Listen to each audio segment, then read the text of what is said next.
Hey, let's start the show. For Thursday, July 30th, 2020. Welcome to This Is Only a Test, the official podcast of Tested.com.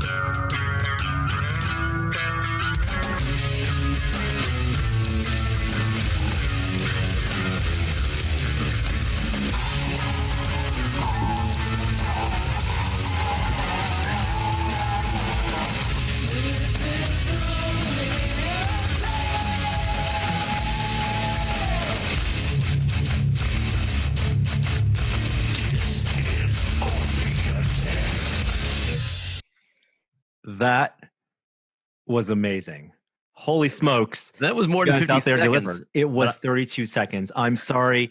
Maskil, who made that for this week's episode, thank you. You answered the call. Kishore did a call out for a heavy metal, a Tool-inspired theme, and we got a couple of.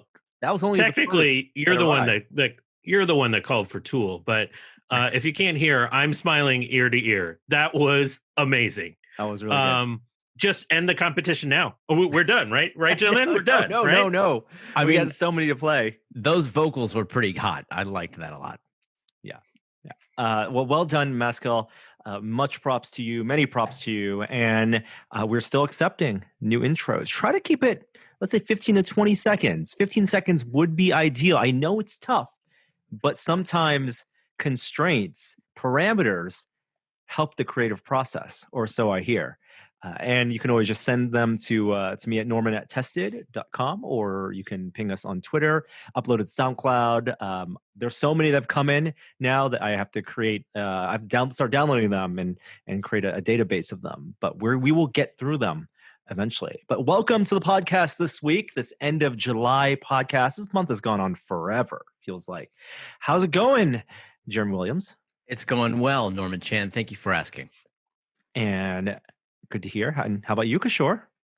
I would say this is the first time since the beginning of the pandemic that like a authentic smile crossed my face, and not just because of the intro music, but I mean, it's such a small thing, and I know it's insignificant, but seeing hockey return yesterday, like it like weirdly meant a lot to me to have this like distraction that was like a callback to life in the before times, and it felt like pretty close to what it was, like I would say 95% of what it was before, and just having like a couple hours where I could just like forget about everything and just like enjoy hockey, it actually meant a lot to me. So I'm actually feeling good for the first time in months. We got a bunch of sports coming back, actually. It is the great experiment. I know there's a lot of money there, and everyone's doing it differently, all the different leagues. So I'm curious how hockey is doing. I know basketball's supposed to start up tonight, Thursday night. They've been doing exhibition games. All 350 or so players are housed in basically Walt Disney World in Florida in a big compound, plus staff, trainers, and no one's allowed to leave. And they're going to do these kind of marathon games for back-to-back games, these quadruple headers to finish out this season. Baseball back in some capacity as well, with cardboards, attendees in the stands commemorating local, fans and heroes. But how's hockey doing it? So just really quickly, baseball's in a lot of trouble. They had like 17 players on one team test positive, and they're not doing the sort of bubble mentality. I wouldn't be surprised if baseball has to go on pause if there are any more positive tests in the next couple of days. Hockey was like, hey, America, you don't have your act together, so peace out. And they went to Canada. And so they have two bubble cities, one in Toronto and one in Edmonton. And they just completed a phase of testing before all the players got in the bubble, 0 positive tests. So there's a lot of hope that hockey's going to get this right. That all the players are going to be in kind of a bubble. I'm hopeful that the NBA will too. It's a little harder for them because Florida is such a site of a major outbreak compared to Edmonton. What about hockey fans though? Are they're not able to come to the game? No fans. There's limited staff inside of all these arenas. So there's, I think, something like 50 people per team that are there, including the players. and then some, like a few reporters, a few, kind of like people from the broadcast, but they're spread out in an arena that, is used to holding like 19,000 people. And So the really reporters. outside the players, like no one really comes in contact with each other. I think the hilarious thing is, so hockey started this a while ago. They put the color commentator for the game down in between the players' benches. And so now what they did is that person's still there, but they sealed him into this hermetically sealed box. And so there's this one guy sitting in between the players that's in a box. It's hilarious looking. Wow. It's so weird. From things like Olympic style Foley audio for sounds and crowd noise and stuff like that, because it's all for the broadcast. That's where the money is, in getting the networks and the local channels able to watch these events and put commercials on them. But in watching those games, outside of obviously the stands and the kind of physical nature of it, did it feel like a traditional game? It's close. So I had very low expectations for this artificial crowd noise. But it actually kind of worked. Like it's missing like a sense of a rhythm to the play. Like they do kind of rise and fall, and it does sound like the white noise of a game. But it misses those moments when, like, the emotion cranks up, like hearing the crowd go with it. But it was a really, really good illusion, and the camera angles mask the fact that there's no one there. And so it has worked pretty well. Like literally, I think a lot of people were just talking about, if they just turn the volume up on a lot of those crowd and goal sounds and some of the ice sounds, I think like it would be like 98% of the way there. That would be a fun Um, project to engineer, I would think, because you'd have to get a lot of source material and then learn how to cue it at just the right moments. I would think yeah, that's a manual process. it must be because, like, when a team scores a goal, like the crowd noise rises and there's almost this kind of like cheering effect. And so somebody must be like hitting a button Yeah. to kind of get that going. And like, it's sort of seamless. I think there's some sense they've put the games on a 5-second video delay. And I'm wondering if they're utilizing that to sort of swap this in to account for the latency. So you're saying the players don't hear that in real time as they're playing? They're in a vacuum. That's just for broadcast. Like Hey, over it the could change. speakers? I mean, the PA system for home games, the person who engineers that has to do a lot of dynamic stuff, typically to rile up the crowds. But that is all part of kind of the sensory experience for the players in the game to make it feel like something's at stake, and that's obviously very different.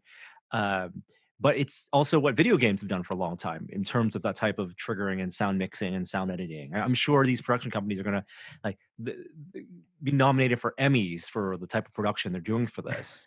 I think this is going to change. Oh, sorry. Go ahead. Of video games, I read that Fox Sports is going to be using Unreal Engine to plant fans into the stadiums of MLB games. I wonder if those fans are going to do anything more than just be standing there as billboards, or if they will be reacting to events that happen in the game. So there's been requests from teams for people to record themselves doing certain chants and submit them in. It's not clear if they're going to be used in an Unreal Engine kind of way, but I suspect that's where they're going. I wonder how this is like the flip of this. I think, we're talking about it in the context of live sports. I think that's going to feed back to what it looks like to be on Twitch and other streaming platforms too, because this tech is all based on video game tech. It does feel like you are listening to the sounds from a video game if you like close your eyes a little bit. So I think they're going to slowly improve that. So I'm actually weirdly excited about what this means for sounds during those kinds of experiences during streaming. Awesome. That's really interesting. And of course, with the NBA kicking back up, I'll be watching that, and we can talk about that next week, because that's what you guys come and listen to this podcast for, the sports talk, the tech sports talk. It is actually by popular demand and by a vote of 3-0 on this panel, we're going what are we calling it? Backward cast? Reverse order? Reverse order. Reverse order. There's no name for it, right? It's not like it's not inverted cast or something. But we're going reverse order this week. But even with the reverse order, everything does still start with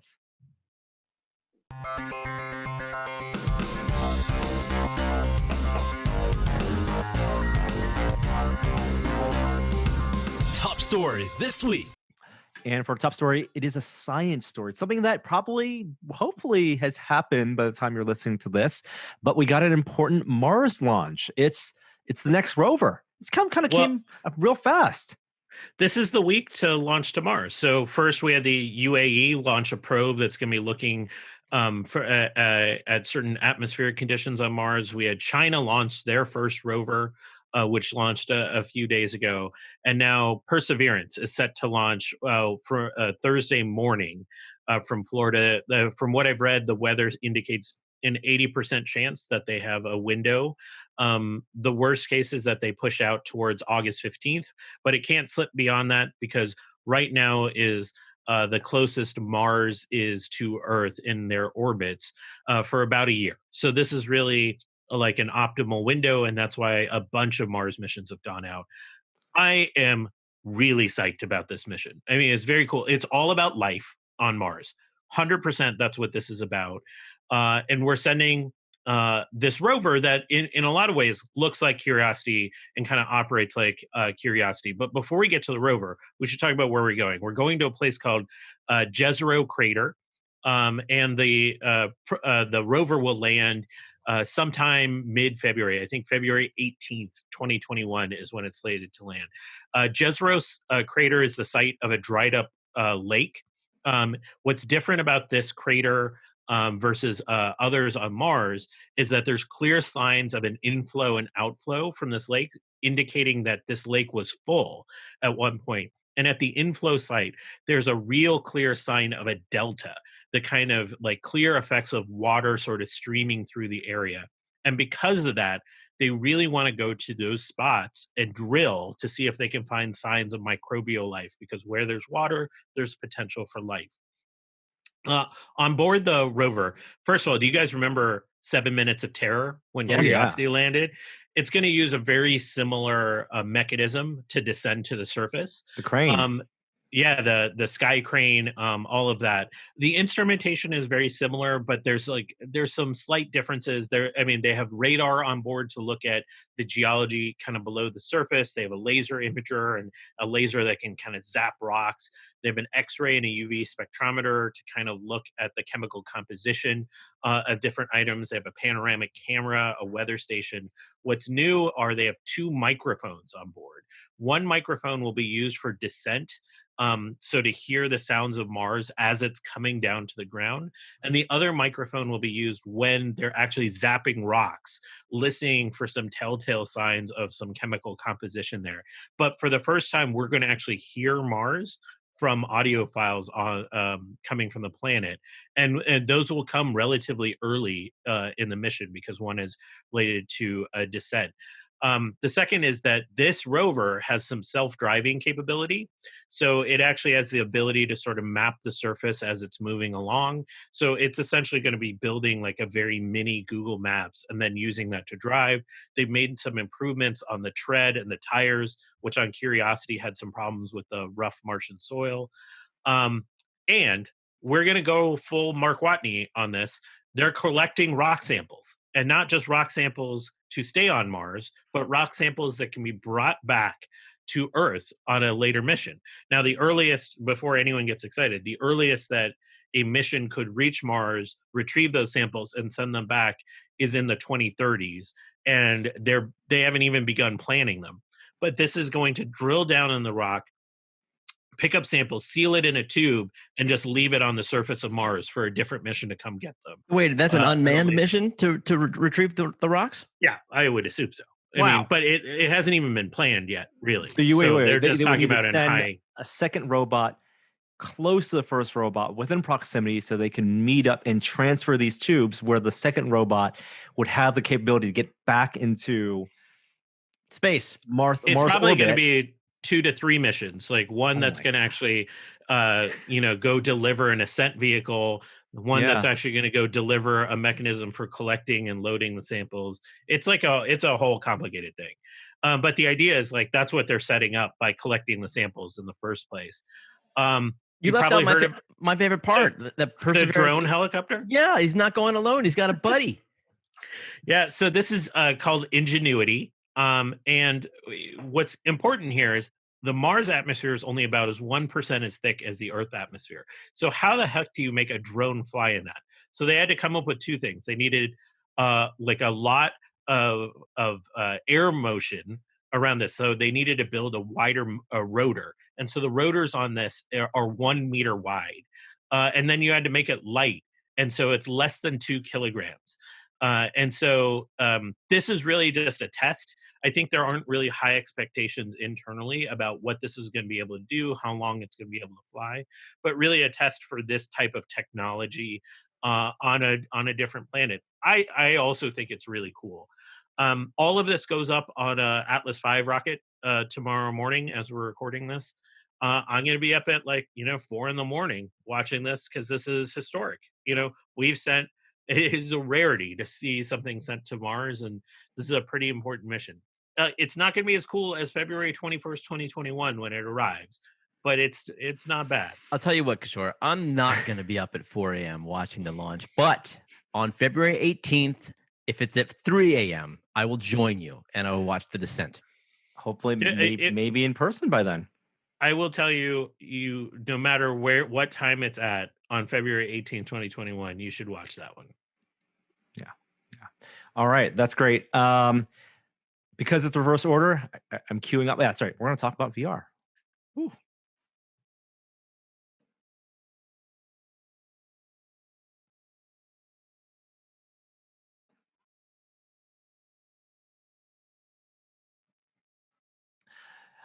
More with the speculation. The speculation. So speculative. Last week we talked about the purported leaked images of the some headset from Oculus. I think last week we only had the renders, and now we have photographs. Now there are photographs. So it looks very much like this could be a real thing. And a lot of the questions that arose last week from the renders and the angles that we could see, one immediate thing that was noticed was that there was no IPD adjustment slider underneath that headset, which freaked a lot of people out.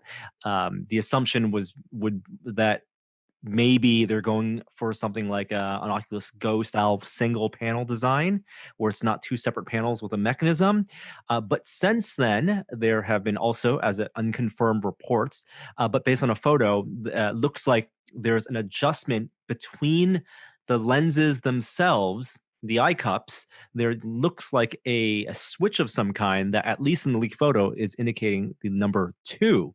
And I think it was Upload VR says that their sources say that that 2 indicates a position for an IPD, that it's actually instead of a slider that goes, it is a switch that toggles between 1, 2, and 3 different spacings that then presumably is combined with some software IPD adjustment, maybe, to get for comfort for a variety of head sizes. Very reassuring. That's great. And Yeah. Carmack had said that they would have gone with a single panel design for Quest if they developed it in time, which is what they ended up doing, not only for the Go, but also the Rift S. And I think it just is a cheaper solution for them, and it makes more sense. So I bet undoubtedly it is a single panel design. But then if you had a single panel design, how would you have an IPD?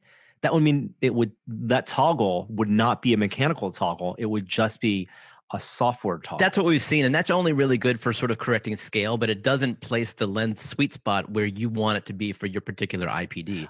Okay. So you're saying that makes sense. The switch here could just be for the lenses, which is good for your eyes and your sweet spot, but the panels themselves don't move. The lenses and the panels are separate, and the panels would be in the software adjusting the image to go along. Okay. That I will accept that.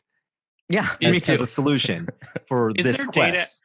There must be data out there on the common IPDs of VR users, right? Yeah, and of VR users specifically, that's a good question. Yeah. For all of humanity in general, that information has been out there, and that's why it's been a complaint for some users. And I think Oculus and other companies are okay to fulfill that the majority of that bell curve, but they're going to be outliers that software can only compensate so much for. But good question. I don't know if they know what, certainly in Steam, when you set the IPD, and in the Rift S, when you set IPD, that information could be logged. Wait a minute. Why are you guys proposing that IPD is any different for VR users than it is for the general public? We don't know. Like, That's we the don't question, know right? is the question. Like, Why if would- it's a why would it smaller be? subset, just because it's a smaller population, and it could just be because of variation, have a smaller range. Yeah. Could be the same. I guess with the large, yeah. we're hoping for a large enough sample set where there's enough VR users that it overlaps with the general public. I would think 1-to-1. Right. That's where VR wants to be eventually, but right now, right? Maybe it's a design compromise, or it's a could be, if there's a difference, it could just be a thing that a designer could take into account when designing what that range of that new IPD adjustment is. Anything else in those photos that came out that's of note that's worth talking about? The leaker said September 15th, so that's still over a month and a half away. Yeah, I guess we're hoping maybe that this is the big announcement at Oculus Connect this year, and we actually that has only been said to that it will be a virtual Oculus Connect. There's been no date announced yet for the show. So if once that date is announced and it were to happen to overlap with this 15th of September, maybe then it's pretty clear that that's when it will be. That's a neighbor's dog that's barking. Hopefully not too loud. Oculus Connect was toward the end of September, so I guess that would make sense. They don't need to do all the event stuff. If they're ready for it, they can certainly have an event mid-September. I would be shocked if this was something that was announced outside of a Connect. It feels like if this is real hardware and new hardware, it would have to be announced at Connect. Yeah, I would think so too. Other things that we expect to be at least shown off at Connect, of course, we're still waiting for where's Medal of Honor, folks? I mean, if there was an Oculus Connect in person this year, I'm sure Medal of Honor would be a big thing that would be shown there. My fear for it is, of course, that the developers, Respawn, has had to pivot based on direction from Oculus to focus more on Quest than on Rift S. I hope that's not the case, but it certainly feels like they're pushing a lot of their partners for Quest support first, or at least Quest support along with the Rift S. We don't know. We haven't heard. But that's one thing we would expect to see some of, or at least get an update on by September. It was due this fall. It was due this year, right? Sometime this year. I thought this summer, last I remember, announced last fall. They said 2020. We just haven't seen anything of it since OC6 for 9 months now. And Respawn, they're a big developer. You would think it's uncharacteristic of Oculus to not at least be doing previews or anything, to do a drop. They've been known to do announce something that's available immediately, but that's something that isn't just announced that day. Like they would have shown some stuff. Like I'm talking about the Vader Immortal stuff that they did at OC6 last year. I'm just excited to hear what they have in mind for Oculus Connect this year, because it is of all the companies doing virtual cons, they're the ones that have the most gear in their user base that is just set up for the best one. And if they can figure out a way to incorporate VR in a really solid way for all of the fans to attend Oculus Connect in some interesting way. I mean, you suggested in the past is feeling less like it's possible at this point because we've heard nothing from them. But if they could launch Horizons in time for Oculus Connect and make that their venue and allow anybody to attend it, and maybe even give people some sense of some of the demos online as if they were there in the queue waiting to try these things, I mean, that would be amazing. That would be a great time. And compared to what we've seen some other virtual cons do, a big success. My selfish fantasy is that come early September, after they've announced the announcement date for it, maybe a day before the event, in the mail shows up this new headset preloaded with panels and software Horizons to use the new headset as the way to experience the virtual conference. Right. Otherwise, you're asking all developers, and they're all VR users, so they would be able to, download and sync up the applications. But you're also asking a lot of people, to to experience it in headset to then go through an onboarding process to make sure it's all synced up. Yeah, the technical support of it all is could be a headache. Something that we also hope to see more of, it's supposed to be out later this year, but just announced this week, or not shown off this week, is Tales from Galaxy's Edge. This is the new ILM X Lab game experience. I don't know what they're calling it, but they made Vader Immortal, which they still don't call a game. And this is in the same vein, but it looks like it's going to be story exploration driven experience set in the world of Black Spire Outpost on Batuu, which is the fictional world created for Disneyland and Walt Disney World for Star Wars. And they've done everything from take the concept art that was created for the rides there, like Smuggler's Run, to actual scans of and Imagineering layouts of that whole space, and then ported it to VR for some type of immersive experience. What do you guys think of the trailer?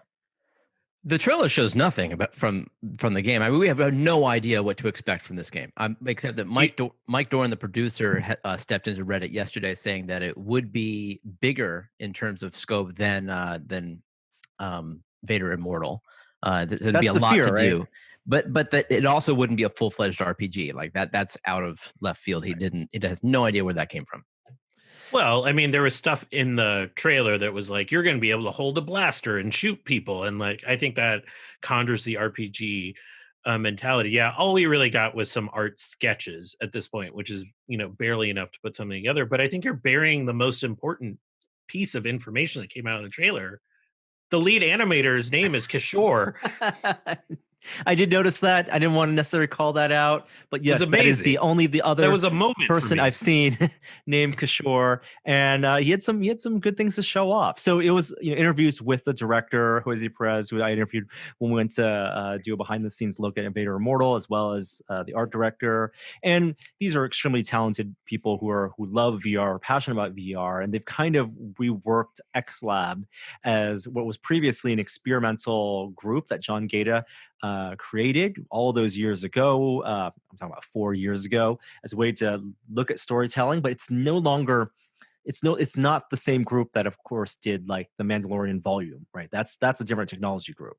ILM X Lab is essentially a dev studio inside of ILM that makes VR experiences, whether for their partners and things like The Void, or direct to users with things like the Droid Repair, Vader Immortal, and now this. So it's not a massive team. It's not like a Respawn style or Ready at Dawn style development team. They have experienced artists and developers and designers, but they're making these kind of small, multi-hour curated experiences to build their brand, and let people enter the world of Star Wars. And here it's perfect synergy with the parks because they're helping build that mythology of Batuu, of Black Spire Outposts, so that hopefully when we get to go back to those parks, you will recognize things and you will feel like that place already.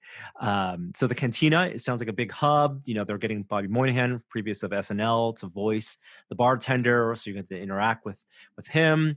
And I didn't get the RPG feel of it. I got like a more of a, what does it feel like to be in a virtual Disneyland, immersive Disneyland experience out of the trailer. We don't know what type of gaming elements it'll be, and it doesn't look like it'll be, this kind of story-driven linear campaign that Vader Immortal was. It feels like you'll be able to walk around Batuu like you would be able to do at Disney World, interact with some AI, do mini missions, and then really just kind of soak in the world. Which I'm on for. Yeah. Hopefully it's not $40. It feels like it's like a $20 to $30 thing. And really, scope is the question that we don't know. What the actual missions are, and the scope of the game. If it's not a full-blown RPG, and if it's gonna be bigger than Vader Immortal, we don't know. But I'm excited for it, and that will be, hopefully, we'll see more of that again later this year. And that's called Tales from Galaxy's Edge. We got a couple updates from existing games. Pixel Ripped 1995 has an update. Yeah, it's called Ultimate Challenge. I don't know how far you got into the sequel here. I didn't find that the video games that are inside the video game were quite as challenging as the first game, 1989.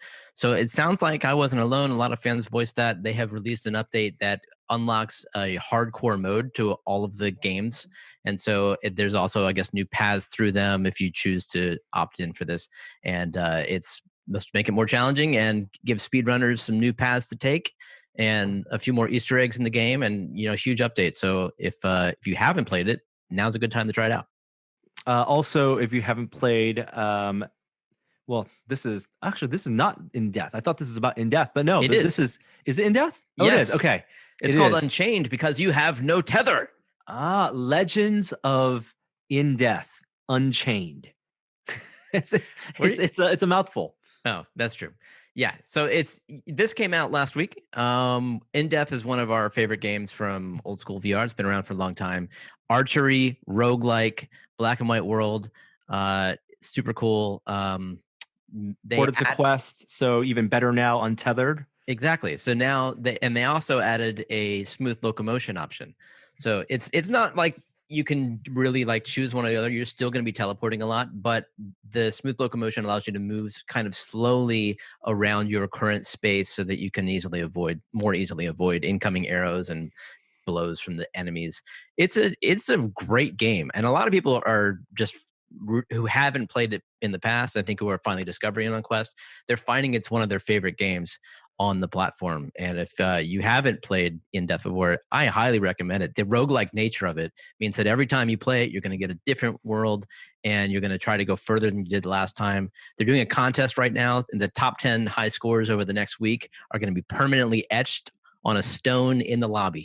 Nice. So, good luck. That's cool. Nice. It's a perfect like pick up and play game if you just want to spend 15 minutes or half an hour, or 3 hours for some people who just want to extend their playthrough, but not in the same way that Beat Saber or even Space Pirate Trainers are pick up and play arcade games. Here, you get a real sense of like tension and danger because it's this roguelike, and there's a lot of sneaking around, and the enemies are genuinely scary and requires a lot of dexterity.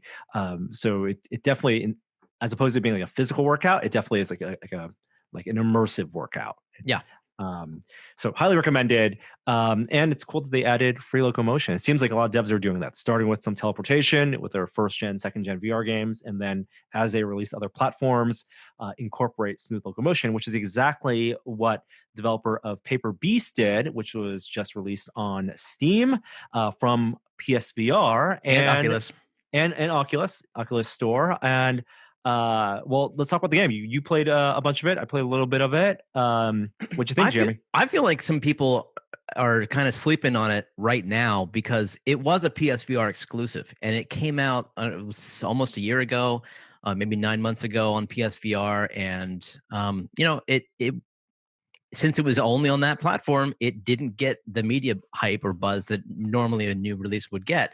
Now, when it comes around to PC, since it's they brought it for another platform, it didn't get those headlines, but I was blown away. I mean, the reason why I played it is because it's by the guy who made Out of This World. Or Another World. If you're in Europe, Another World, right? One of my favorite games from like 1991.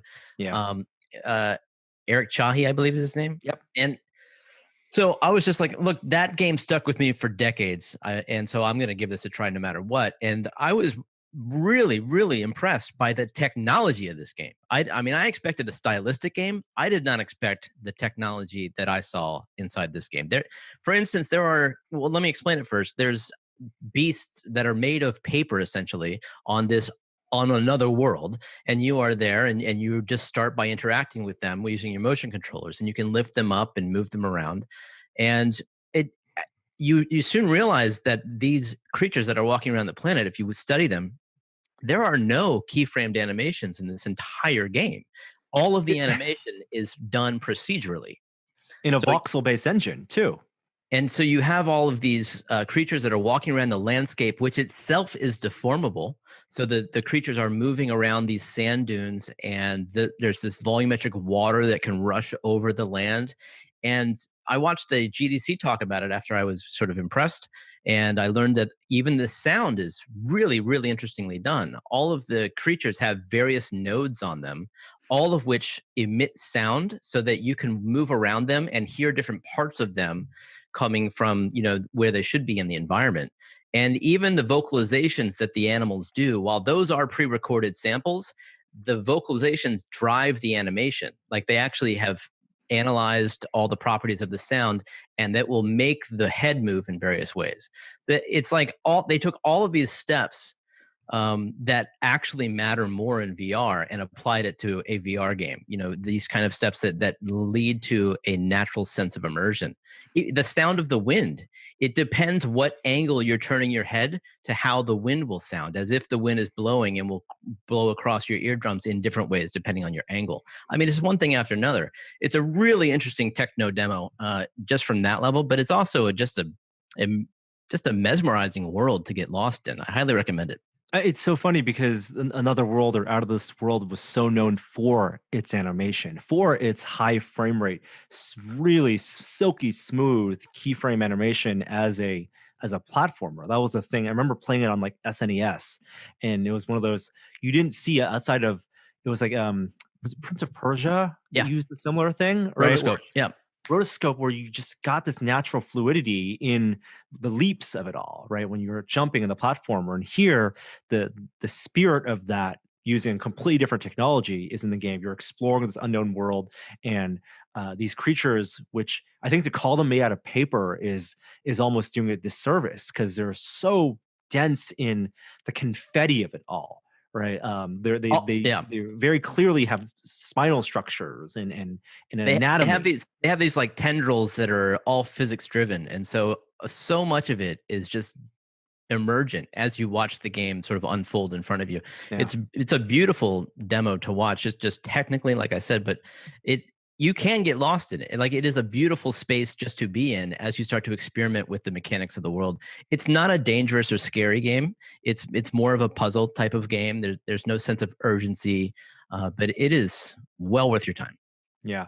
Paper Beast out on Steam, the Oculus Store, and of course, if you have PSVR, worth checking out there. Motion controller supported, of course. You're basically grabbing things with a wand and a laser beam, so it's not full hand tracking. But it is one of those things I wish hand tracking was standardized across all platforms. I really want to kind of puppeteer the Paper Beast, the creatures with my hands, with two hands. Last bit of VR news. This is kind of VR news, but we got a first glimpse at the interior of the Virgin Galactic space cabin, what they're going to be sending up space tourists in, of which almost 600 people have already kind of put a deposit down into. That many? I think so. Wow. And they showed off the cabin in a VR demo. They sent out Oculus Quest to people, and they did a YouTube stream, but to allow people to see what it feels like spatially to be in this fuselage of a spaceship.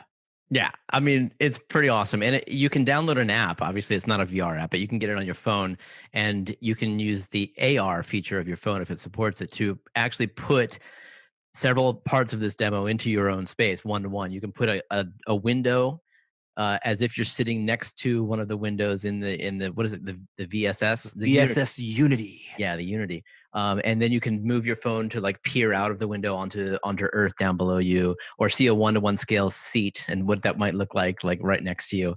It's pretty cool. But I just thought this was awesome. I mean, yeah, it costs $250,000 for a ticket.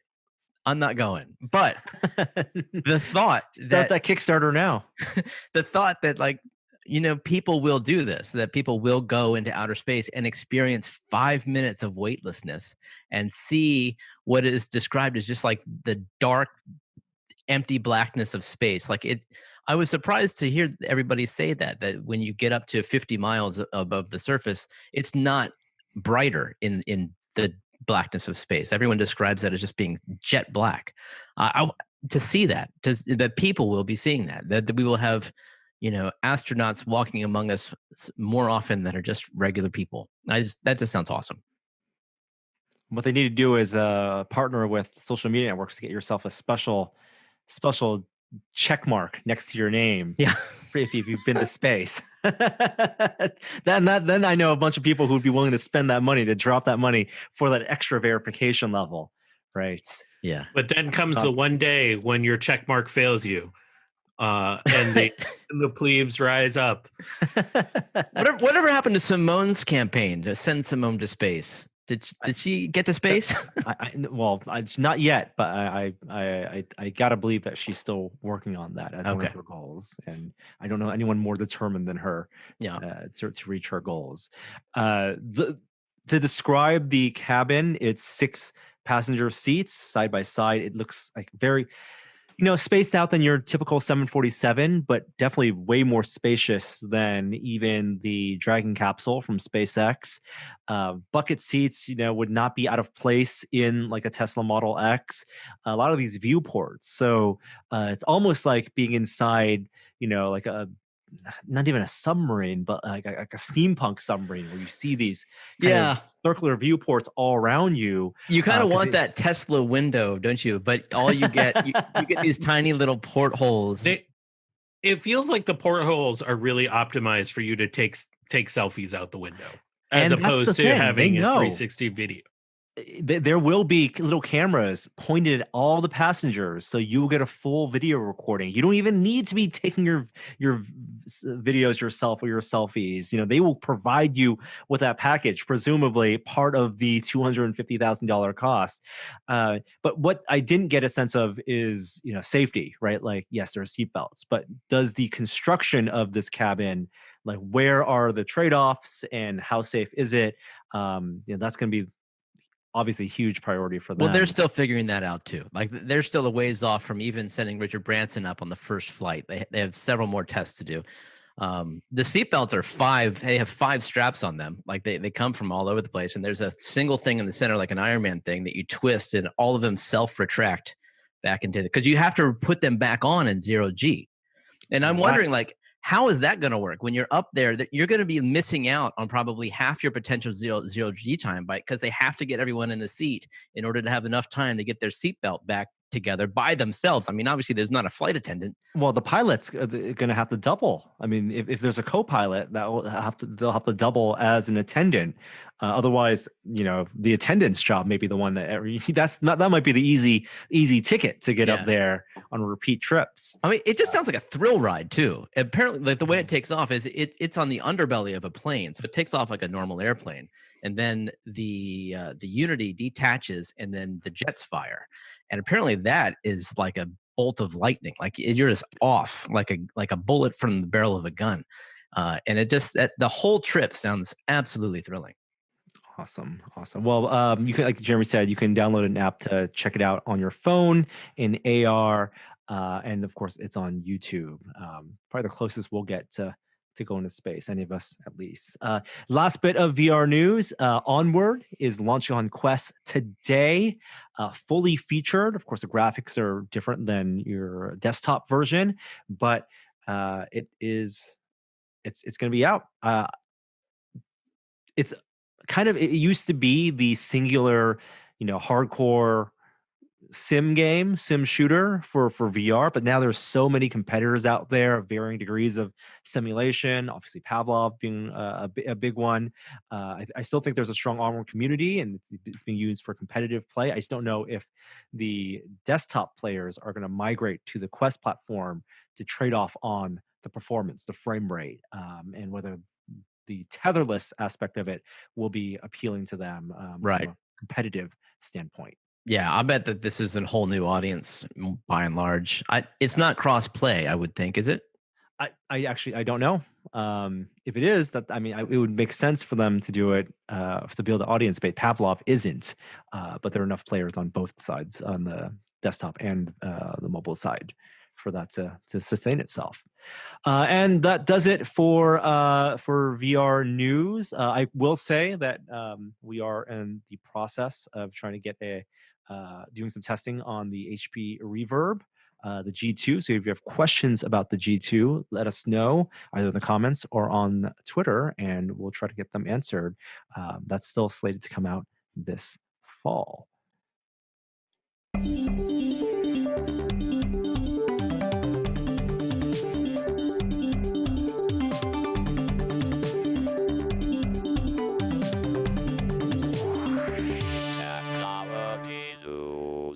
I'm going to go through tech relatively quickly because I want to get to pop culture. So, big news in tech. CES officially announced they are going virtual for 2021 after being in Vegas for decades. Good luck.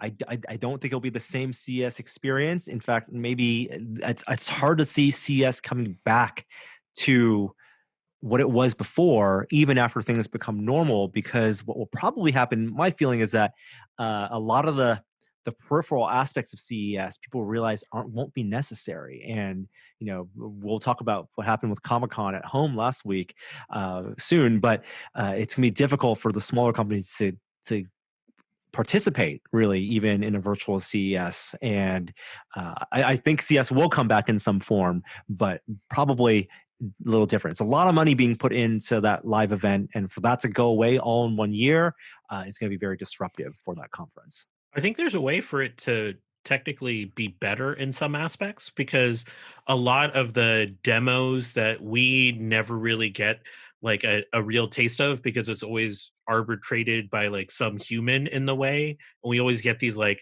shots of glare off the device. They can actually do a much better job of giving us a sense of what hands-on really looks like with these devices this year. So I'm actually hoping for some of the main kind of elements of innovation, we actually get a better show for like the Jeremy and I that don't go to the show anyways. But the show has lost relevance already. Like it's more the 100%, circus than the circus is why people followed CES. Even the big companies, it's even the TV companies are doing their own events and not using CES as a launch bed for those products. And the B2B side of it really feels like should be split off from the consumer side of it. So much of CES happens behind closed doors and in panels that consumers don't really care about, when it's about building the relationships between suppliers around the world and distributors. And when those chains of supply are disrupted as well because of COVID, it's definitely going to be a reckoning for the show. New product announced. This is the long-awaited for the Sony's fans, Sony camera fans, but their A7 III series, which is their full-frame DSLR, now has the A7S III. So if you followed the Sony camera line, there's the A7, which is their full-frame mirrorless interchangeable lens camera, which is their first one, the 2 and the 3. The third generation one is split between typically the standard 3 and then the R model, A7R3 for photographers, super high res, and then the A7S3 for videographers. And this is, it looks like it's an amazing, amazing camera. It's going to do 4K at 12-bit at 120 FPS, recording log onto multiple memory cards at the same time. 16-bit video, full size speed, and it's the kind of camera that people are going to buy to build rigs out of and to maybe film a lot of stuff at home. I know Gunther is very excited about this camera and looking to get one. $3,500 and will be on sale soon. Some video game stuff. Google Stadia now works over cellular. You don't need a fast internet connection. Works. Like supports. So like there's two things here. So there was an APK teardown of this, and they think it uses about 2.7 gigs per hour if you were playing it. So first of all, you got to have that data plan. Yeah. And then second of all, they compared that to what the streaming rate is for a 720p a game over Wi-Fi, and that's 4.5 gigs an hour. So there's some assumption that this will not be HD in the way that we're used to HD. So I think there's some questions to actually see in practice here. This isn't practical, no. I think, for most people. Yeah, I don't see people playing Bomberman at that bit rate and not at 60 FPS and enjoying it. But it's all, I think, laying the platform or laying the foundation down for 5G support, and hopefully Stadia will still be around when 5G has a wider rollout.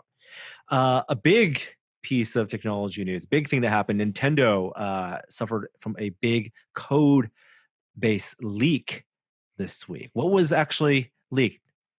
Oh my gosh, so much. It's first, there were two drops onto 4chan. Who would have thought? The first being a load of Super Nintendo source code and source assets. The entire build projects for several games, including several unreleased games, and then another drop of N64 titles, including the entire source code to like Super Mario 64 and Ocarina of Time. Wow. Like entire build projects. And yeah, on the one hand, it's fans are freaking out because they're finally seeing things that they had only seen in promotional material, games that became games, like they're mythological things. That apparently there was a game that became Pilot Wings that was called Dragonfly, which was a sci-fi shoot 'em up using Mode 7. It was one of these first like Mode 7 demos for the Super Nintendo. Now, like they see yes, it existed, and there's the source, there's the sprite sheet for it. They see that Luigi was in Super Mario 64 at some point, and I think And he might have had some bad behaviors according to what he was doing in some of those emotes. I mean, a lot of people see all this information and they see like things that would have been or maybe cut features, and really I think that's the wrong way to look at it. I think that this is bad for Nintendo. Like, this is their diary, this is their private work log that is now being like shown to the world, and these are things that were cut because Nintendo didn't want them in the game for one reason or other. These aren't things that should have been. They're things that were just rough drafts that were cut for good reasons. So, I mean, I just want to keep that perspective on this, because a lot of all the footage, I mean, all of the coverage about this has been sort of frantic and excited. Well, there's no context to it, any of it, which is, it's just information. Exactly. People are digging up art access, and it's unlike watching a documentary where you're chatting with designers and artists, and that stuff is absolutely fascinating. The decisions made and what became what, but now it's all kind of speculative based on honestly proprietary information that shouldn't be out there. I mean, thankfully it's old and not new stuff, so it doesn't have impact on the current generation in terms Right. of piracy and in terms of compatibility online and cheating. But it's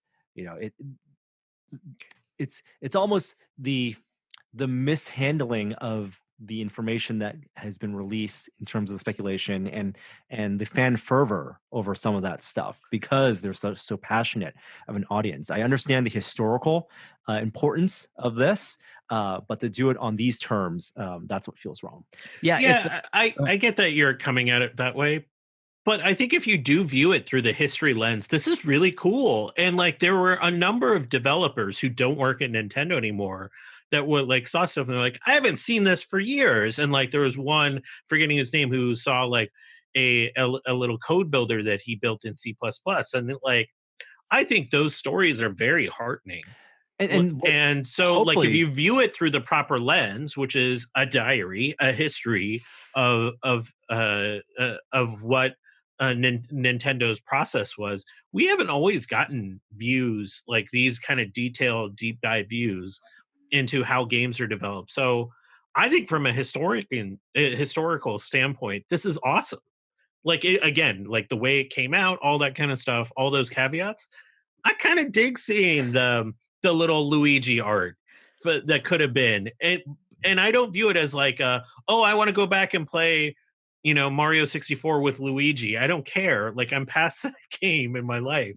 But it's just a cool fact. I get what you're saying. I totally understand that. It's not like this is a leak of America's social security numbers and health records and personal information. Like, this is Nintendo's private stash of old stuff that they probably weren't even thinking about anymore. This isn't, as Norm said, this isn't Switch content or even Wii content. Like, this is old content. At the same time, like, if we want companies to sort of appreciate software preservation as much as the fans do, we want them to be able to, negotiate that on their terms. And we don't want them to start locking down the archives even harder than they already do, or worse, deleting them, so that this kind of thing doesn't happen.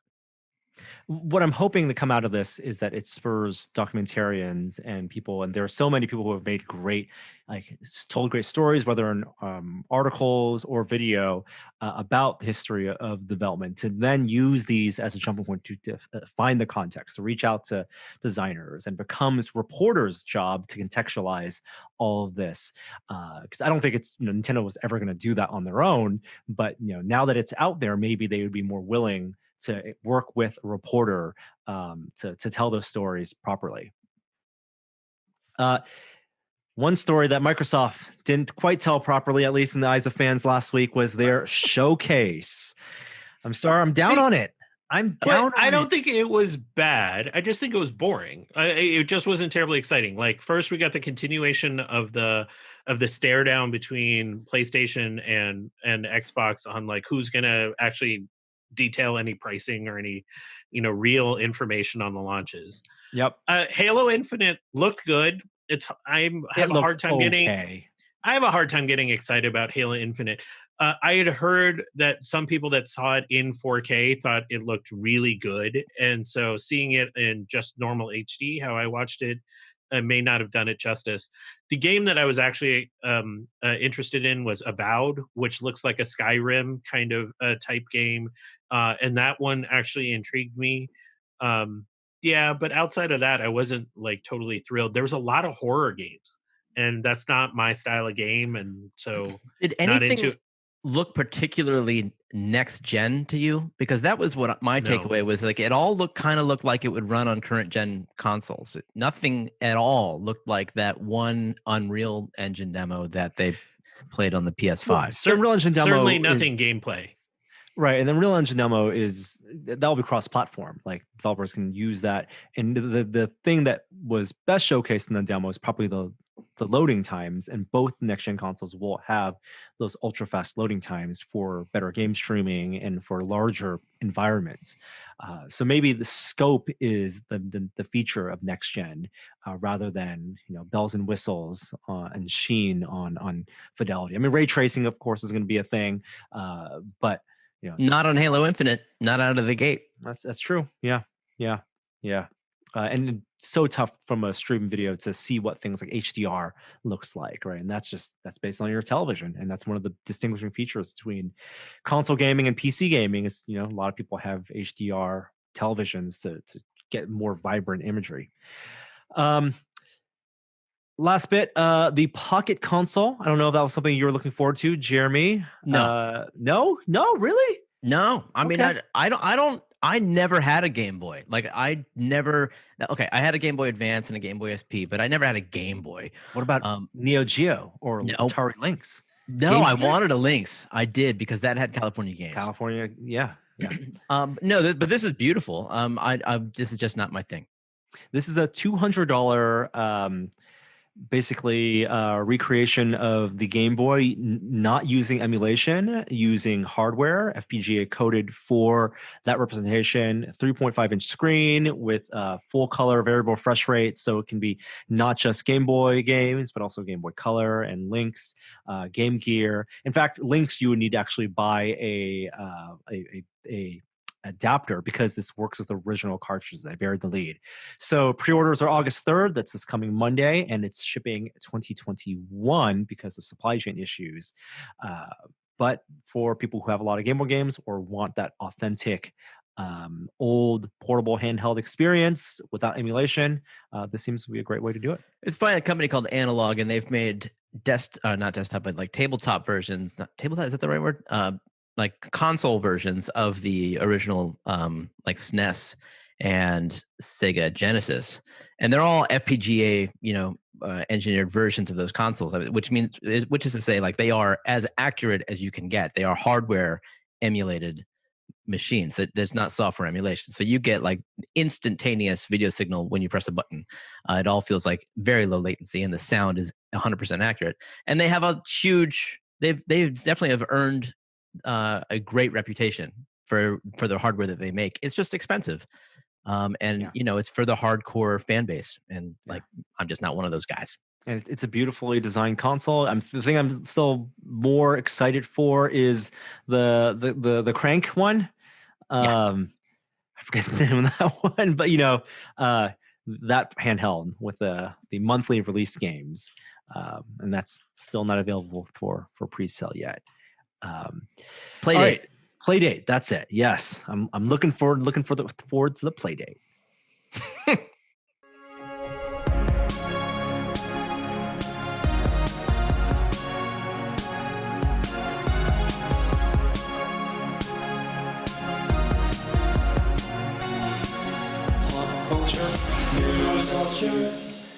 The Comic-Cons happened last week.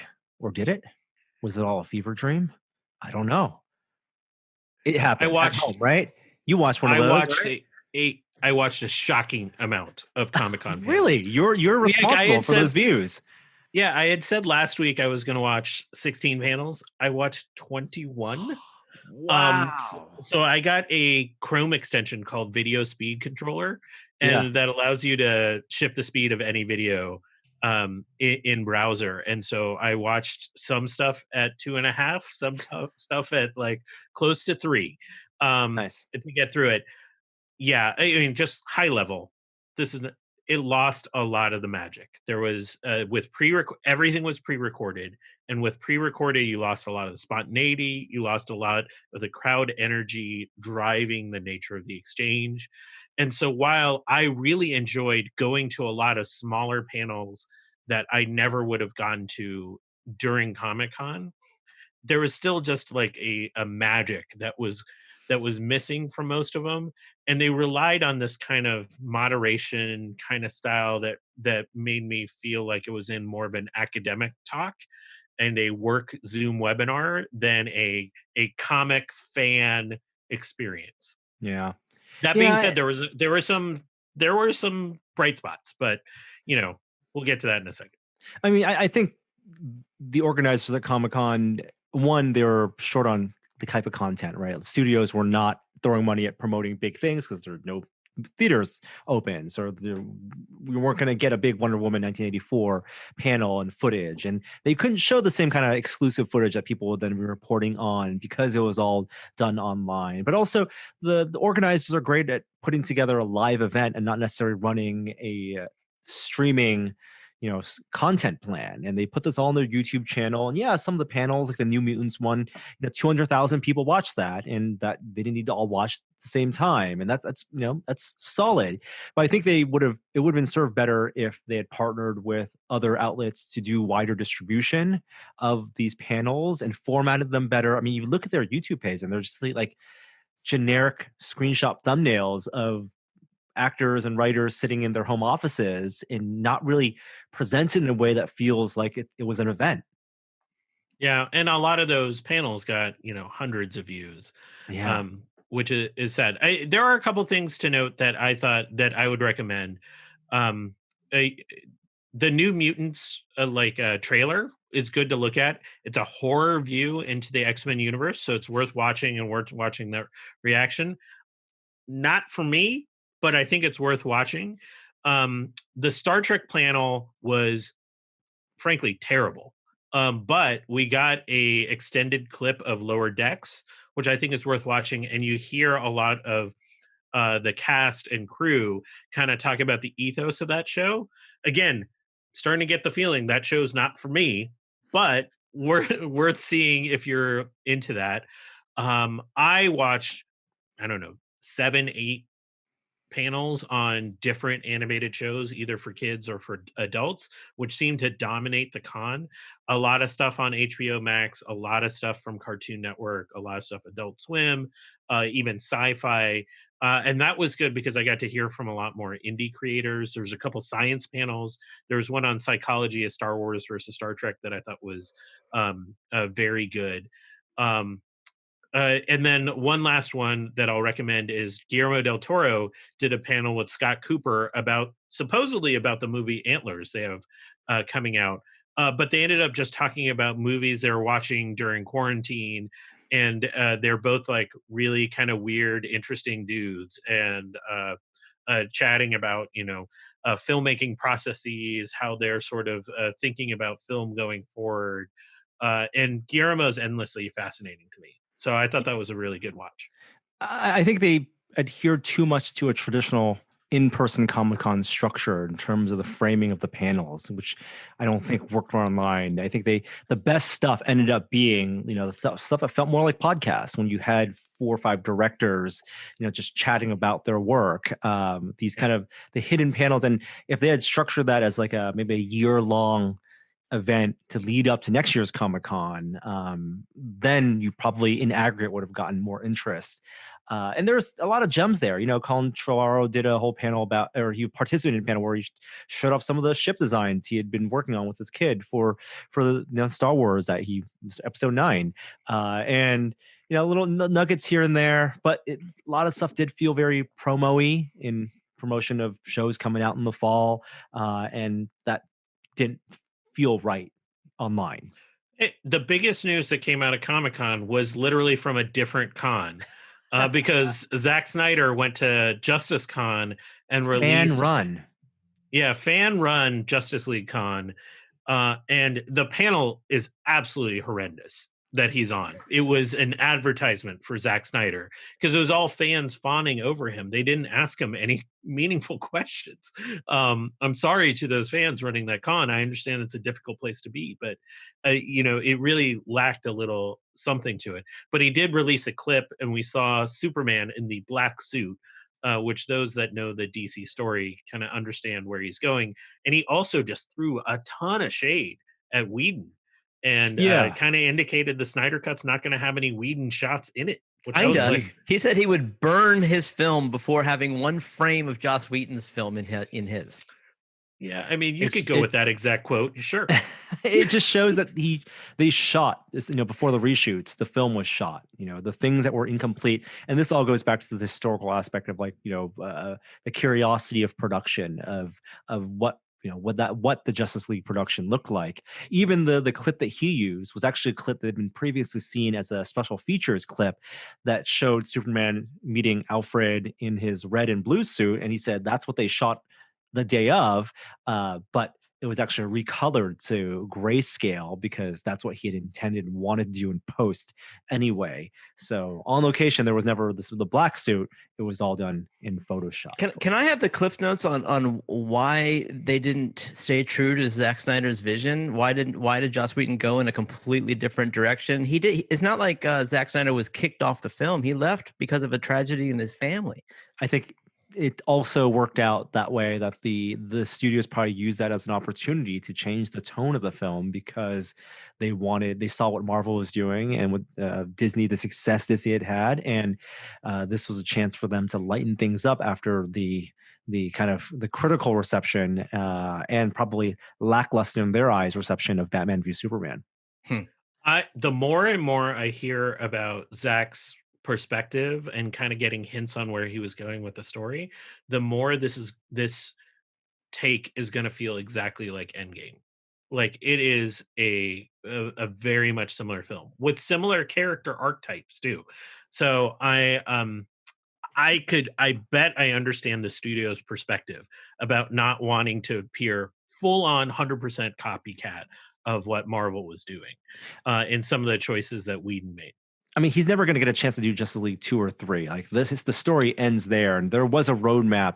And so the question is, from a fan perspective, regardless of what you think of his direction, his take on these characters, and the style, like, do you appreciate the cohesion of that vision, that him going from Man of Steel to Batman v Superman to Justice League, that as a trilogy as something that stands on its own, does that cohesion outweigh the subjective quality of it as a fan? Well, we won't know until next year when it comes out on HBO Max. Last bits of news. The Emmy nominations were announced, and congratulations to both Disney for The Mandalorian, with plenty of nominations there, including Best Drama. I think that's well-deserved, as well as, because there's no Game of Thrones this year. There's no other big ones that wrapped up. But also HBO did very well with Watchmen. That's, I think, the front runner right now for best show, best drama, and I would well agree with that, as well as music and acting in those shows. Yeah, the two kind of pop culture shows I want to see win are Watchmen and Rick and Morty, actually, because I thought their latest season, the writing behind the show was quite excellent. And then Netflix announced a live action prequel to The Witcher being very successful for them, going back to Henry Cavill related news. And in podcast news, New York Times has acquired Serial Productions, which I guess was separate from This American Life, although they share DNA in terms of their producers. And they've now established a bigger, deeper working relationship with This American Life as well. So putting Yeah, a I lot of money into podcasting. I think this is a really big deal because if you look at like the podcast charts, Serial is still like up there. They haven't produced a new show in like a year and a half or something. Yeah. And but they did announce a new series coming out about sort of white suburban life in the context of school segregation, it sounds like, or just segregation overall, which sounds interesting. But you know, for a show that hasn't had a real new series in a long time, it's maintained a pretty hefty fan base. So Well, the Also, second season was not nearly as a pop culture touchstone as the first season, but S Town, which came out of their production studios, that was so good. I'm just surprised that a company would buy a podcast that is serialized because it's not like you can dip your toe in and every single episode is kind of evergreen like so many other great podcasts like that's very unique to this style is you have to sort of sign up for the whole season. And granted, I loved Serial, but I'm just surprised that it was the one that New York Times wanted, not for any other reason. It's a long I form would storytelling, right? It's Yeah. building the relationship with the audience. If they know how many people listened to that last episode, and that's a subset of the vast number, like huge number of people who listened to that first episode, that's so valuable to them. I would pay good money to see a New York Times strategic roadmap because when you start to think about the stuff they own Wirecutter. They have this like dominant kind of cooking section. They track like coronavirus outcomes on a county level. Like there's this all this like amalgam of stuff that doesn't seem to fit together. And podcasts, I mean, with the success of Daily, I understand what they're trying to do, but still I mean, I don't see how it all fits together sometimes. So color me curious. New media, they got money to spend. They're making money these days for sure. Last bit, a company not making money these days, AMC, not bankrupt quite yet, but they have now signed a landmark deal with Universal Studios to allow, and this is the funny part of it, to allow Universal to sell tickets for movies for rental for on demand within a window. So the idea is A 3 week window. 3 week window after 17 days of exclusivity in theaters, Universal can still, within the quote unquote theatrical window, allow people to rent that movie to watch at home. So you still have theater first, but much sooner than you would be able to buy the movie on Blu-ray or buy it on digital download, you can pay $20 to watch it at home, but AMC gets a cut of that. Hmm. So this is really showing the power of the movie theater over the movie studio these days. Because Was AMC the theater that said we're not going to ever show another Yes. Universal film ever again? Yep. And this Yeah, is the it took a long resolution time for them to of flip, that. huh? Yeah. Um, Well, it I, sounds like Universal caved. yeah, I'm actually down with this. This sounds great. Like, look, I don't want to see big institutions fail, especially institutions that I was frequenting before in the before time. So, by all means, but like, let's not pretend that you're going to get me into a movie theater anytime soon. So, I feel like there's at least some acknowledgement now of the reality of the world for at least the next, 6 to 12 months that hasn't been there from AMC beforehand. And this is less meaningful for giant blockbusters. I mean, it will matter for a thing like, Jurassic World, where the first 17 days of release, yeah, people are going to go to theaters when it's okay, hopefully, and make those millions, hundreds of millions of dollars. But it's going to be more about the smaller films that would have only been in theaters for 2 weeks and then got pushed out by a blockbuster. Now there's a chance to rent those at home, and hopefully it increases the number of these mid-budget films that get made.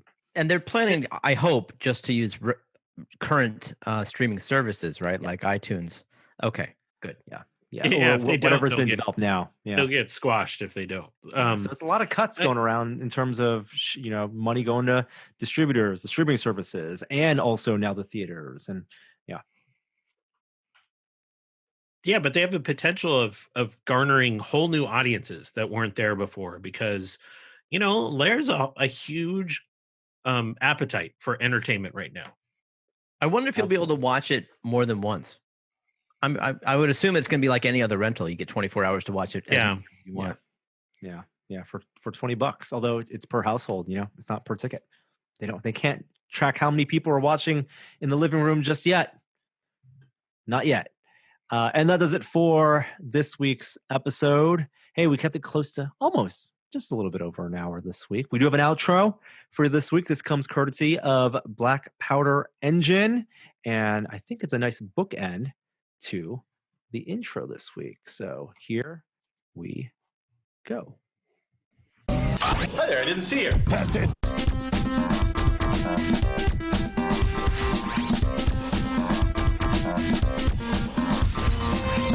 We're getting into like a chiptune rut here, though.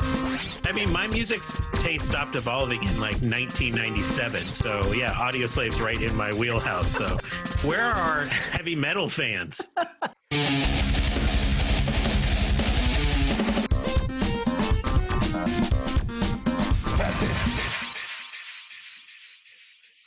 In my defense, I also said folk rock, but none of those yet. Hey, that's the challenge for next week. Folk rock intro. 15 to 20 seconds, please. Thanks for listening. I got a baby waking up from a nap. Good morning. I'll see you guys next time.